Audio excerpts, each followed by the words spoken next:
Hello everyone, enough and too. Let's understand the concept of these two words through some pictures and sentences. सबसे पहली picture हम यहाँ पे देखते हैं, एक यहाँ आप टी शर्ट देखते हैं और उसके बीच में एक स्माइल बनी हुई है और ये स्माइल कुछ पॉजिटिव मैसेज दे रही है। और अगर मैं इस सेंटेंस को यहाँ पढ़ता हूँ और लिखा है this T shirt is big enough it will fit me perfectly, this T shirt is big enough it will fit me perfectly, और इसका मतलब जो है वो कुछ पॉजिटिव है। तो जब मैं इनफ कह रहा होता हूँ तो इनफ का मतलब है something is positive and something is suitable और समथिंग इज सफिशिएंट।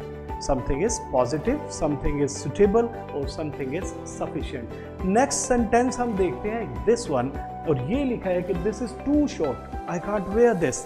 तो यहाँ कुछ नेगेटिव मैसेज आ रहा है, this one is too short and I can't wear this. तो अगर मैं यहाँ टू का यूज़ करता हूँ तो टू इज समथिंग नेगेटिव, या फिर ये कहना चाहता है कि समथिंग इज अनसुटेबल और देयर इज सम प्रॉब्लम। तो कुछ प्रॉब्लम है, अनसुटेबल है, या फिर चीज़ जो है वो क्या है, नेगेटिव है।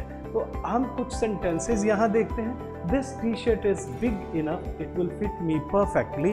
तो आपने एक चीज़ और यहाँ पे नोट की होगी, वो ये है कि इनफ जो है वो एडजेक्टिव के बाद लगता है, यानी कि बिग के बाद हमें इनफ लगाना है। तो एडजेक्टिव के बाद इनफ आएगा।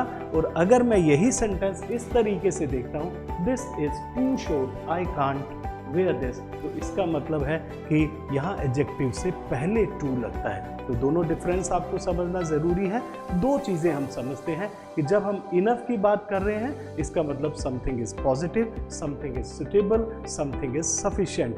अगर मैं टू की बात कर रहा हूँ तो आपको ध्यान रखना है कि something is negative, there is a problem, और समथिंग इज़ अनसुटेबल।